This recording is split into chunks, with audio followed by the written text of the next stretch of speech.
All right, Wild Runs, and we're going to be doing a relationship Q&A. What's up, everyone? Welcome back to our/his channel. Just leaving you hanging. And I thought we would do a relationship Q&A just because there's probably a lot of people wondering, like, maybe not a lot, but some people wondering. Hey, you have 100 subs, so there's probably a couple people out there wondering. And for anybody in the future wondering where I'm at and how I got to marry this lady. First, how'd we meet?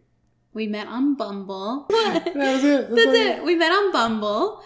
And later I asked him, like, what about my profile made him swipe on me? And he said that it was the picture I had, and maybe you can, like, insert it or something, of me and this little donkey called Pickles that lives up the road from my parents.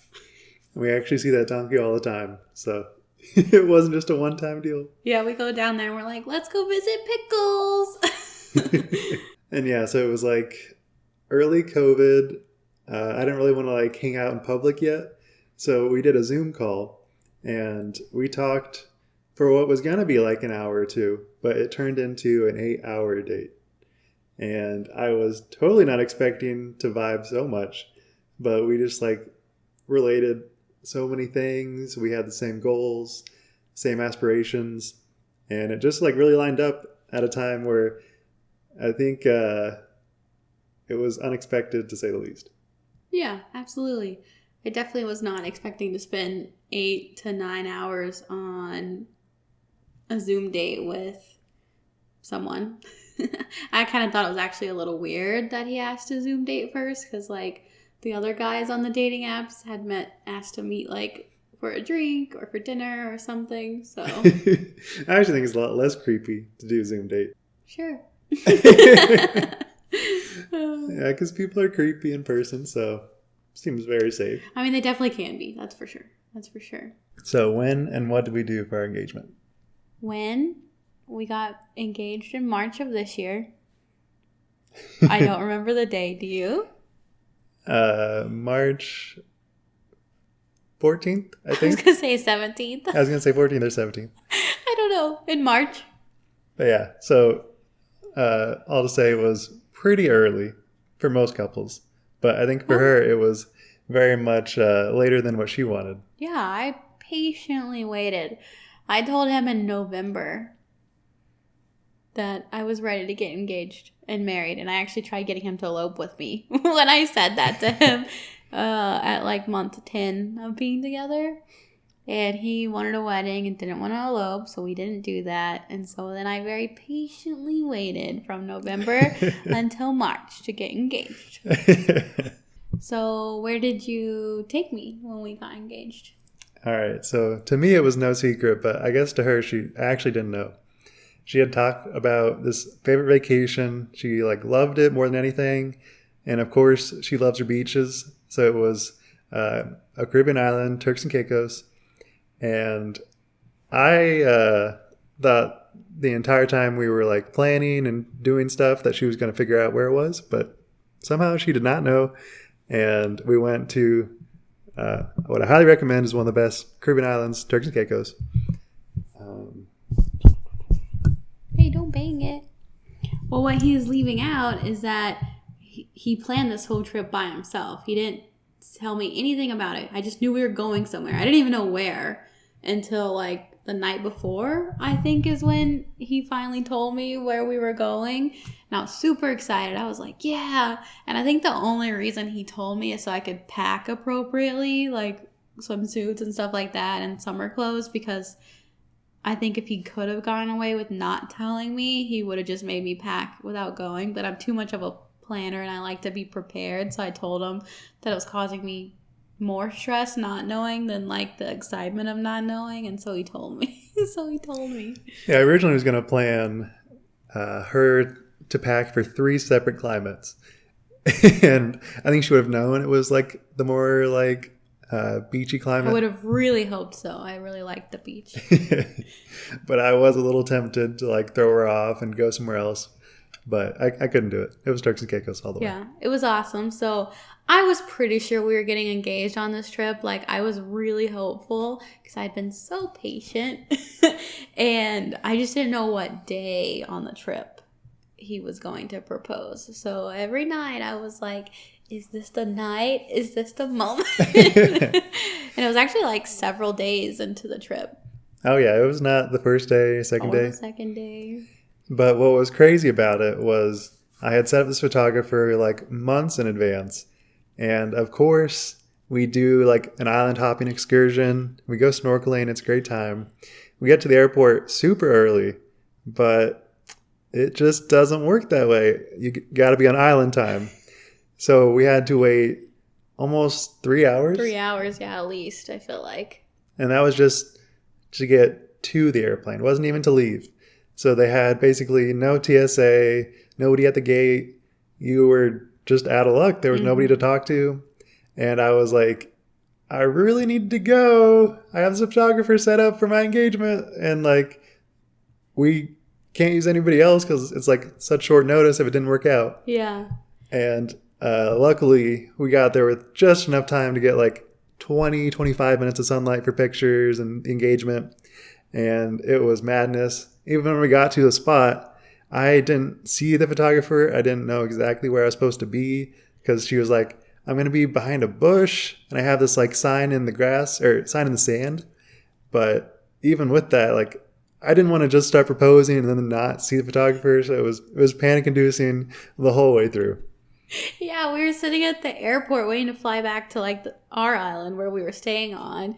And he's just like sitting there super stressed. And I'm like, why are you so stressed? Like, I don't understand. Like, we're going to get on a plane. It's going to be okay. Eventually, the plane's going to come. And then I started to get a little suspicious. But then whenever we were walking on the beach, he like got down on one knee. Actually, he started to look around before he did that. And I'm like, who are we looking for? Like, is our family here somewhere? Like, is he surprising me with family, you know?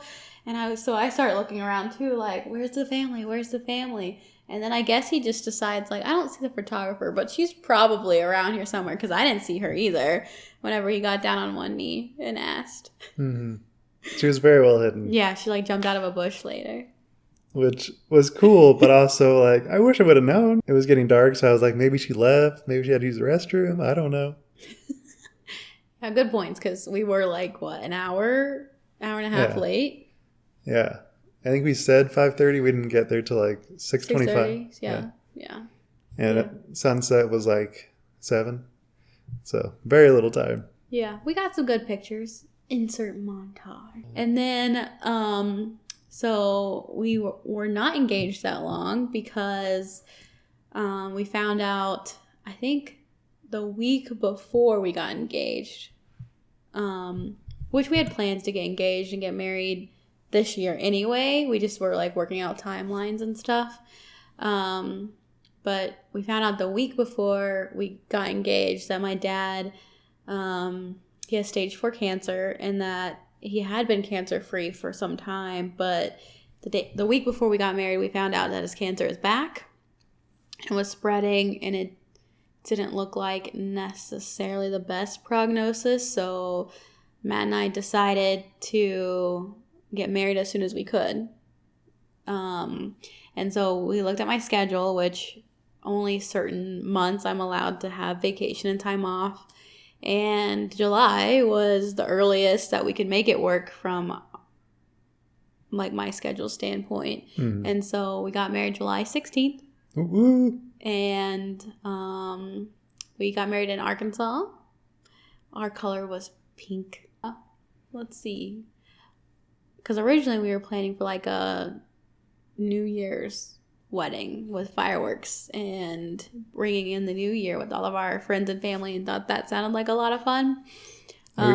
We're still able to end our wedding with like sparklers and like cold fireworks, whatever it's called. Yeah. Which was cool. But yeah, not the full fireworks show that we planned. No, it wasn't. But I think I like when we got married.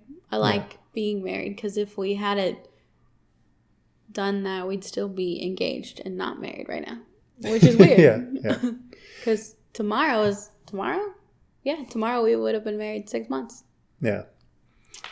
And yeah, we essentially already decided we're going to like get married and engaged, like she said, in like November of last year.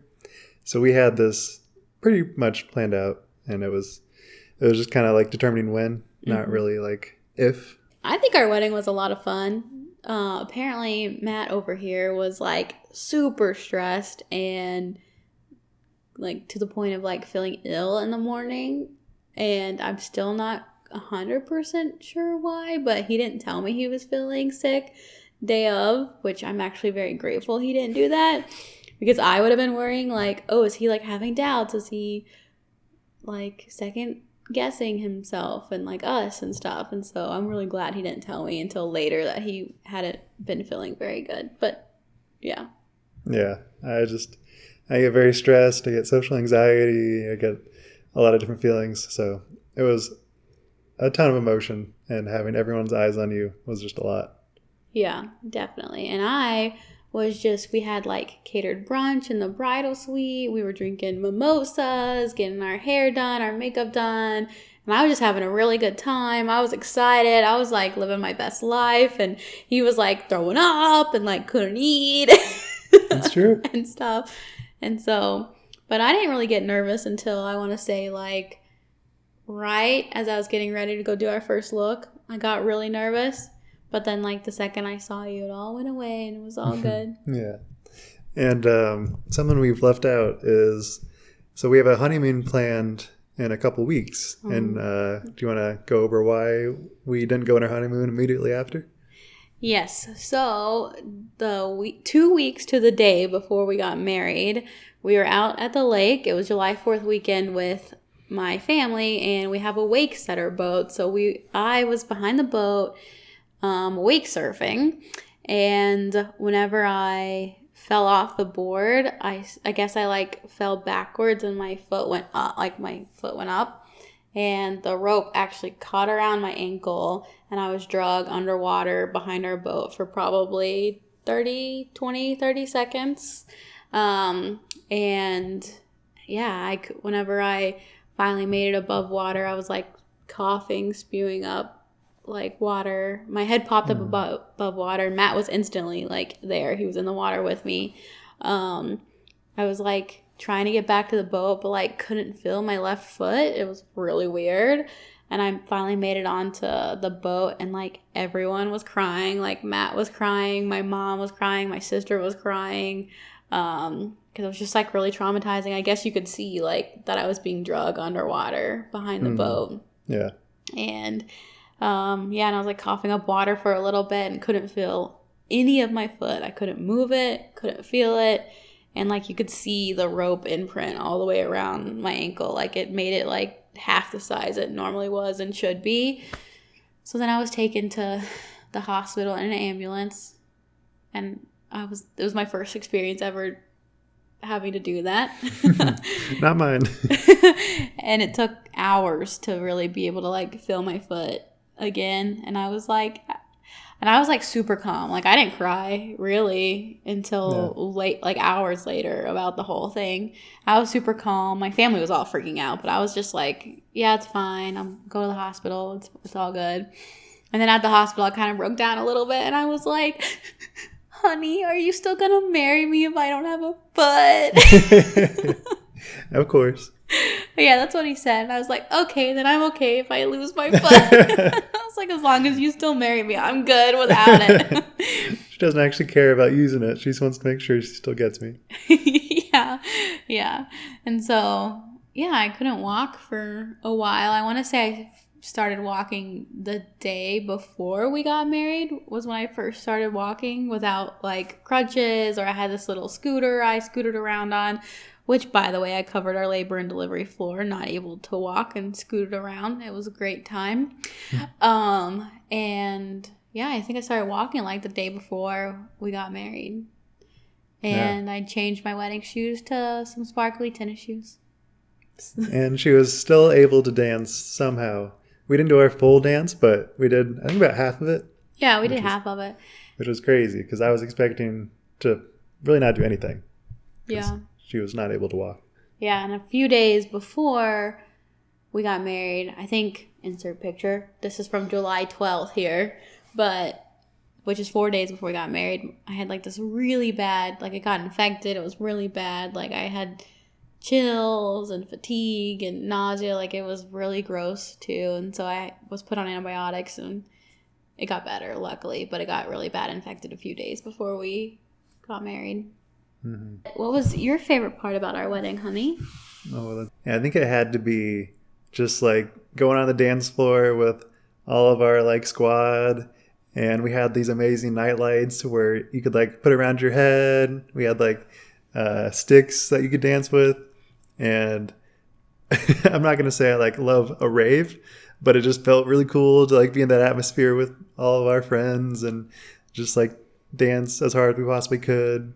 And it was just great. What was your favorite part? So my favorite part about our wedding, besides marrying you, of course, was probably your choreographed solo dance that you did for me. I thought, wow, this is so brave. He's such a good dancer. One of our like very first in-person dates, I feel like I made you do a little dance for me because you told me you were voted best dancer at your high school. So I was like, oh yeah, let's see it. And so just that moment was really nice and I thought it was great. And I had a lot of people like in my family who hadn't met you yet saying like, we just heard all of these speeches about how shy he was and how quiet and reserved he is. And then he goes out there and does like this full solo dance in front of all these people. And like, we weren't expecting that. And I was like, neither was I, but I love it so much.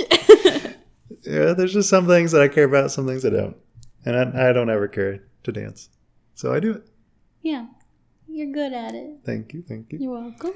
All right, so how long have we been together? So we started dating in January of 2021, right? Yeah. So we're a little less than 2 years. Yeah. You know us. You keep better track of all that than I do. Yeah, she does not have the best track of time because she's always working crazy shifts, working night shifts, and it is a lot. Yeah, it all kind of blurs together. Yeah, and I probably work an average of like every other weekend-ish, depending on what rotation and stuff I'm on. So time just kind of blurs. So going into more detail, what do you do for a job? So I am a family medicine resident right now. And I'm in my last year of training. So for those who don't know how a doctor gets trained, we go to college and then we go to medical school, and then after medical school we match into like what our specialty training is. So that's where we differentiate between, for example, a cardiologist versus a family medicine doctor versus a surgeon. So in medical school all of our training is the same, and then we go to residency, which is where we get our specialty training. And so my specialty is family medicine. It is 3 years long. I'm in my third year. I'm going to be done June 30th. Ooh. Yeah, and we started dating my intern year, which all residents, no matter what your specialty are, if you're a first year, we refer to everyone as an intern, and that's universal through across the board. And so we started dating my intern year, which is arguably like the busiest year in residency because we have the most burden of call, meaning we stay in the hospital for at least 12-hour shifts, and then after that it gets a little bit better. But that's when he met me, when I was super busy. Mm-hmm. Still is super busy, but less so. And I am a software developer. I've been out of college for, almost 6 years now. I graduated in almost 2 years. I had a car accident that made me not graduate as soon as I wanted to because I wanted to do 2 years, but I had to do an extra semester. It was super lame. Correction, a car hit him. He was not in a car when this car hit him. So when he says car accident, he means he was hit by a car. Hey, insurance still classifies it as a car accident. Really? Yeah. So yeah, I've been writing code for like 6 years now, and I've been working remote for coming on 3 or 4 years now. And so yeah, pre-COVID, I was already working from home. I had already kind of fit it into my lifestyle. So it was not a hard transition to make. I really like having someone who works from home because I always work like the hours businesses and things are open. So, for example, if I had to get a new glasses prescription, this has actually happened. And the eye doctor is only open like normal hours, no weekends, no extended hours. So I never could go to pick up my glasses. So finally one day, it was kind of weird because like we were still like in our early months of dating. I was like, can I ask my boyfriend? I wasn't sure if I was letting you say we were boyfriend and girlfriend at that point, but you still need your glasses. Yeah, but I needed my glasses, so I was like, can I ask him to go get my glasses for me? I was like, I need them and I want them, and finally I did, and you were like, yeah, no problem, and I was like, it's so nice having someone to like be able to do stuff during normal hours. Yeah, and now I've basically become like the secretary. I'm always picking up stuff. Yeah, yeah, he definitely is. He also makes phone calls for me because I don't like to make them, which is really ironic because I spend a lot of my day on the phone, like with specialists if I'm on a hospital rotation or calling patients about labs and other tests that we need to do in the outpatient setting. So I do actually make my own phone calls at work, but at home I don't want to. What is your favorite thing about being a software engineer? Probably the same thing I have with YouTube. Like everything is creative minded and you're never necessarily doing like the same thing that everyone else is doing. Mm-hmm. Like you can write similar code to other people, but a lot of times it's like self-driven and you just make your own work. What's your favorite thing about being a doctor? I like helping people. I think it's really cool that I also really like to learn, so all of my learning that I enjoy doing actually gets to translate directly to like me helping people and improving people's lives. And sometimes, depending on what position I'm in, actually saving lives is really cool and stressful, but it's really rewarding too. So, yeah. And how many deliveries have you done? Like babies? Mm-hmm. Almost 100. What she's not mentioning is that she's classified as a black cloud. So whatever goes wrong whatever can go wrong will go wrong. And so she's had some crazy cases and dealt with a lot more deliveries than I would say the average. All right, so that wraps up our relationship Q&A. If you have any more questions, leave them in the comments. Also, please leave comments on what we should do for part 2 of our husband versus wife disc golf. Definitely. I know a lot of people didn't watch that. Make sure you give it a watch. It is very funny, and I think you'll get a laugh out of it. Peace. Peace.